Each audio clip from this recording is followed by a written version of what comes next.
Welcome. What you are about to watch is not science fiction, and it is not folklore. It is a serious investigation into one of history's most compelling unresolved questions, the mystery of Carthage, the civilization Rome deleted from history. Across the world, in universities, research institutes, and field excavations, serious scholars are wrestling with evidence that does not fit the accepted story. Evidence that has been documented, measured, and peer-reviewed, and that still has no satisfying conventional explanation. We are going to look at that evidence carefully, without prejudice in either direction, not dismissing what is extraordinary, but not accepting it without scrutiny either. The truth, as always, is in the details. The Roman senator Cato ended every speech with the same three words: Carthago delenda est. Carthage must be destroyed. For years he repeated this refrain, regardless of the topic under discussion, until it became a rhetorical inevitability. In 146 BC, the Roman Senate obliged.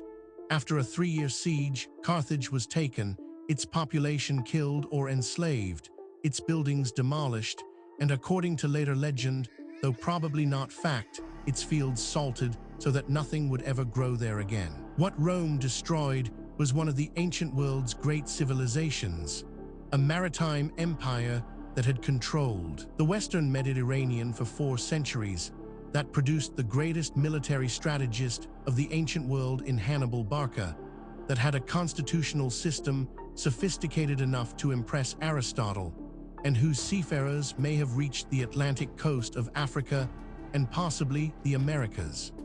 Because the victors wrote the history, almost everything we know about Carthage comes from its enemies. The truth is only now being recovered from the ground. This is where our investigation begins. Stay with us, because the further we go into the evidence, the more extraordinary it becomes.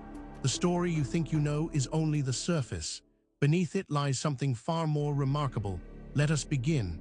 Before we examine the specific evidence, we need to step back and understand the context.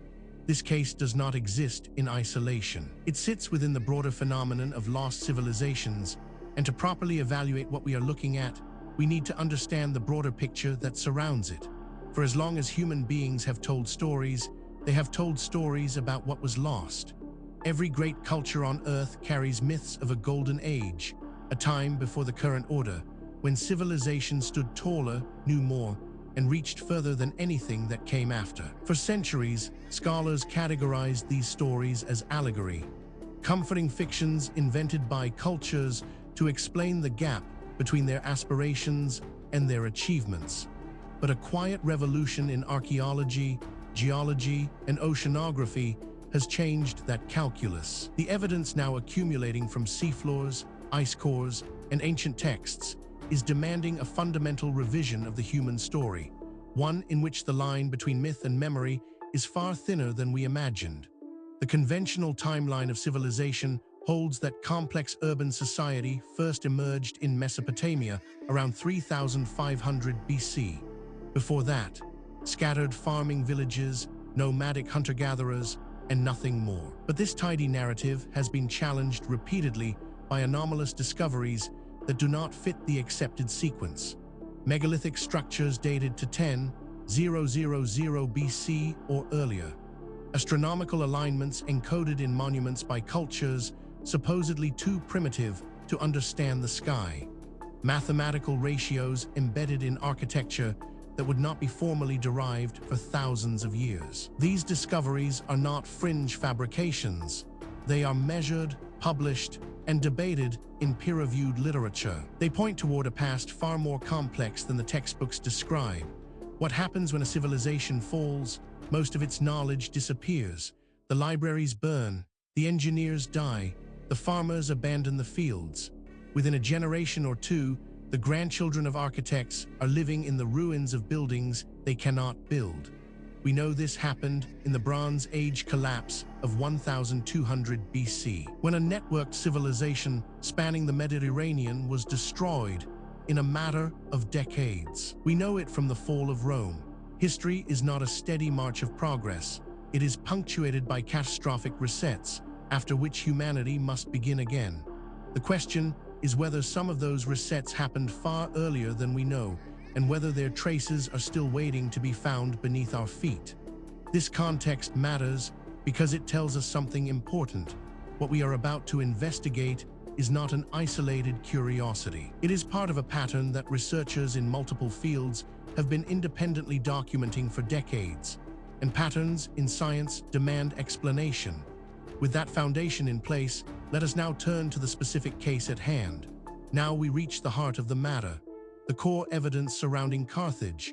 The civilization Rome deleted from history is more extensive, more verified, and more troubling for conventional explanations than most people realize. Let us walk through it systematically, fact by fact, and allow the evidence to speak for itself.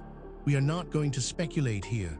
Every point that follows is documented in peer-reviewed publications, official archaeological records, or government archives that are publicly accessible. The question is not whether these facts are real. The question is what they mean. Consider this first extraordinary detail. Carthage was founded by Phoenician colonists from Tyre, traditionally dated to 814 BC, at the site of modern Tunis in northern Africa. At its peak in the 5th and 4th centuries BC, the Carthaginian Empire controlled most of the North African coast, the Iberian Peninsula, Sardinia, Corsica, Sicily, and numerous Mediterranean islands, making it the largest power in the Western Mediterranean. This single data point, if taken in isolation, might be set aside. Anomalies happen, instruments malfunction, researchers make mistakes, but as we continue, you will see that this is not an isolated anomaly. It is part of a consistent and documented pattern. But that is only the beginning. Researchers also discovered the Carthaginian constitution, described by Aristotle in his Politics as one of the best in the known world, included 2 annually elected chief magistrates, suffetes, a senate of elders, and popular assemblies, a mixed constitutional system that Aristotle compared favorably to Sparta and Crete, and that the Romans would later adapt for their own republic. Now, a skeptic might propose an alternative explanation for this, and that is entirely reasonable. We should always test alternative explanations before accepting extraordinary ones. The problem is that the alternative explanations, when examined carefully, create more problems than they solve. The mystery deepens when we examine Hanno the Navigator, a Carthaginian explorer of the 5th century BC, led an expedition of 60 ships and 30,000 colonists along the west coast of Africa, reaching at least as far as modern Sierra Leone, or possibly Cameroon. His periplus, a voyage account, is the only surviving Carthaginian text, preserved because Greek writers copied it. This is where the conventional account begins to strain. Each individual fact might be dismissed or minimized in isolation, but the cumulative weight of the evidence is another matter entirely. Perhaps most remarkable of all, Hannibal Barca's crossing of the Alps in 218 BC with approximately 60,000 soldiers and 37 war elephants, and his subsequent 16 years of campaigning in Italy, during which he defeated multiple Roman armies while never being supplied from Carthage, represents one of history's most extraordinary military achievements. Researchers who have examined this evidence have described it as genuinely difficult to explain within the accepted framework. These are not fringe commentators. They are credentialed academics publishing in mainstream journals, raising questions that the field has not yet satisfactorily answered. Then there is the matter of the accusation that Carthaginians practiced Tophet, the ritual sacrifice of children, has been debated intensively. Roman sources describe it as common practice. Some modern archaeologists argue the evidence supports infant sacrifice. Others argue the Tophets were infant cemeteries where children who died naturally were buried. The debate illustrates how difficult it is to reconstruct Carthaginian culture from evidence filtered primarily through hostile Roman sources. What makes this particularly significant is its independence from the previous points. This is not a case of one theory requiring another. These are separate lines of evidence converging on the same uncomfortable conclusion. Adding to the enigma is this finding: archaeological excavations at the site of ancient Carthage now a suburb of modern Tunis, have revealed extensive harbor installations, including the remarkable Carthage, two artificial harbors, one circular and one rectangular, with the circular military harbor at its center, containing a round island with berths for 220 warships. This was the most sophisticated naval facility in the ancient world. This single data point, if taken in isolation, might be set aside. Anomalies happen, instruments malfunction, researchers make mistakes. But as we continue, you will see that this is not an isolated anomaly. It is part of a consistent and documented pattern. Equally puzzling to investigators, after Carthage's destruction, Rome deliberately suppressed Punic language and literature. The systematic destruction of Carthaginian texts means that virtually the entire Carthaginian literary and intellectual tradition is lost. We know Carthage had a sophisticated written culture. We have almost nothing of what it produced. Taken together, these facts form a pattern that cannot be explained by coincidence, misidentification, or methodological error. Each piece of evidence has been examined by skeptics. Each has been subjected to alternative explanations. And in each case, the alternative explanation falls short of accounting for everything that has been documented. We are left with a body of evidence that demands explanation and an accepted narrative that does not provide one. This is where serious inquiry begins. Now that we have established the evidence, we need to examine the theories that researchers have proposed to explain Carthage, the civilization Rome deleted from history. This is where the debate becomes most intense, because the theories reflect not just different interpretations of the same evidence, but fundamentally different assumptions about what is possible and what the past looked like. Understanding these theories is not just an academic exercise. Each one has been championed by serious researchers with genuine credentials, and each one captures something that the others miss. The truth, if it is ever established, will likely draw on elements of several. The first major explanation proposed by researchers holds that Carthage's destruction was driven primarily by Roman economic interests. Carthage's commercial revival after the Second Punic War made it once again a genuine commercial competitor, and Cato's repeated demands for destruction reflected the interests of Roman landowners and merchants who feared Carthaginian competition. The destruction was economic warfare disguised as security policy. This interpretation has significant academic support and is backed by substantial evidence, but it is not without problems. Critics point out that it requires assumptions that go beyond what the evidence strictly supports, and that key predictions of this theory have not been confirmed by subsequent research. It remains contested, and the contest is productive. A rival school of thought argues that the Roman portrayal of Carthage as barbaric and child-sacrificing was a deliberate propaganda campaign designed to justify conquest and elimination of a culture. Ancient Rome was highly conscious of the ideological dimension of military victory, and dehumanizing the enemy was standard practice. Much of what history records about Carthage is Roman character assassination rather than fact. This theory is controversial, and deliberately so. Its proponents argue that the evidence demands an explanation outside the conventional framework. Critics counter that extraordinary claims require extraordinary evidence, and that the evidence presented, while suggestive, does not yet meet that standard. The debate continues in peer-reviewed literature. Perhaps the most unconventional theory suggests that Carthage's military defeats were fundamentally structural rather than incidental. Carthaginian military power depended on mercenary armies that were expensive to maintain, hard to command, and unreliable in prolonged campaigns. Rome's citizen-soldier model proved more resilient in long wars of attrition than the Carthaginian professional model, regardless of individual tactical brilliance. What is striking about this debate is not merely that experts disagree. That is normal and healthy in science. What is striking is the quality of the disagreement. Serious researchers, working from the same body of evidence, reaching genuinely different conclusions. That level of fundamental disagreement, when it persists over decades, is a signal that something important has not yet been understood. The question is not which of these theories is right. The question is whether any of them is right, or whether the truth is something that none of the current frameworks has yet been able to capture. The case surrounding Carthage, the civilization Rome deleted from history, does not rest on speculation alone. What distinguishes this investigation from pure mythology is the existence of documented, physical, verifiable evidence, material that has been examined by credentialed researchers and whose authenticity is not seriously disputed. What is disputed is its interpretation.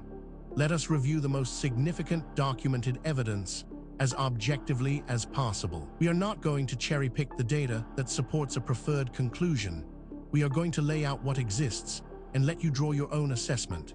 Physical evidence supporting this account includes excavations of the Carthaginian Tophet in the 1970 and 1980 recovered thousands of urns containing the cremated remains of infants and young animals, with dedicatory inscriptions to the gods Baal, Hammon, and Tanit. Isotopic analysis published in 2014 found evidence of deliberate sacrifice alongside evidence of natural infant death, suggesting the site served multiple funerary functions. This evidence has been subjected to independent verification. Skeptics have examined it. Alternative explanations have been proposed and tested. The data remains. The question of what it means remains open. Investigators have documented the circular military harbor at Carthage, excavated by a joint British-American team between 1974 and 1995, confirmed the ancient descriptions of its capacity and design, establishing that Carthage's naval infrastructure was of a scale and sophistication matching any contemporary Mediterranean power. This evidence has been subjected to independent verification. Skeptics have examined it. Alternative explanations have been proposed and tested. The data remains. The question of what it means remains open. On-site analysis revealed Punic inscriptions found at sites across the former Carthaginian Empire in Sardinia, Spain, and North Africa confirm the extent of Carthaginian cultural influence and the sophistication of Punic written culture, contradicting Roman portrayals of Carthage as barbarian. This evidence has been subjected to independent verification. Skeptics have examined it. Alternative explanations have been proposed and tested. The data remains. The question of what it means remains open. Each individual piece of evidence might, in principle, be explained away. A single anomalous artifact might be misidentified.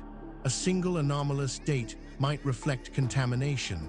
A single anomalous eyewitness account might reflect misperception. The question is whether all of the evidence can be explained away, and whether the explanations required are more or less plausible than the evidence itself.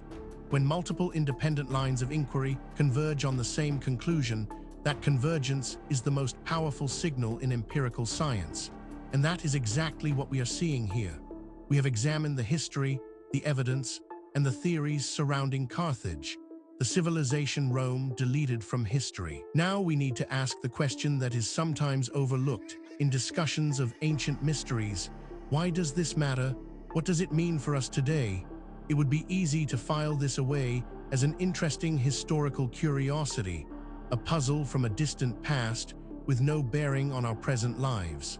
That would be a fundamental mistake. The questions raised by this case touch on issues that are directly relevant to who we are, where we came from, and what the human story actually looks like before the period covered by conventional history. Carthage is a case study in how completely the winners can write history. For 2,000 years, our understanding of one of the ancient world's great civilizations was mediated entirely through the accounts of its destroyers. Modern archaeology is slowly recovering what Rome erased. The excavations of Tunis have revealed a city of genuine grandeur, a harbor of extraordinary sophistication, and a culture whose intellectual and commercial achievements rivaled Rome's own. The question of Punic child sacrifice remains genuinely unresolved, a reminder that recovering a destroyed culture is an exercise in epistemological humility. We know what the victors wanted us to think. We are still learning what was actually true. Furthermore, the tools available to investigate these questions are advancing rapidly. Satellite imaging, ground-penetrating radar, ancient DNA analysis, isotopic tracing, and deep-sea sonar are all providing capabilities that previous generations of researchers could only dream of. Cases that were genuinely unresolvable 10 years ago are now open to new analysis. And the findings, consistently, are expanding rather than contracting the mystery. The investigation continues. New discoveries are being made. New analyses are being published. New voices are entering the conversation from disciplines that were not previously part of the discussion. The answers, when they come, and they will come, will not merely solve a historical puzzle. They will force a fundamental revision of assumptions that underpin our entire understanding of human history and human potential. We have now walked through the complete case of Carthage, the civilization Rome deleted from history, from the historical record, through the physical evidence, across the competing theories, and into the modern significance of what remains unresolved. What the story of Carthage ultimately reveals is not just a historical puzzle. It is a mirror. It reflects our assumptions back at us, our assumptions about what ancient people were capable of, about how knowledge is gained and lost across the centuries, and about the relationship between what we know and what we merely think we know. The evidence presented in this documentary is real. The questions it raises are genuine. The debate among researchers is ongoing, and that is healthy. Science is not a set of conclusions. It is a process. And the process requires that we remain open to evidence that challenges what we thought we knew, however uncomfortable that challenge might be. If you came to this documentary as a skeptic, we hope the evidence gave you something to think about. If you came as a true believer, we hope the critical examination gave you a more nuanced picture. The truth, as always, lies in the evidence, not in what we want to be true. Thank you for watching. If this investigation sparked your curiosity, please subscribe to the channel. We publish new documentaries every week, covering the full range of historical mysteries that the mainstream has not yet adequately explained. Leave a comment below telling us which case you want us to investigate next. The conversation continues. The investigation never ends.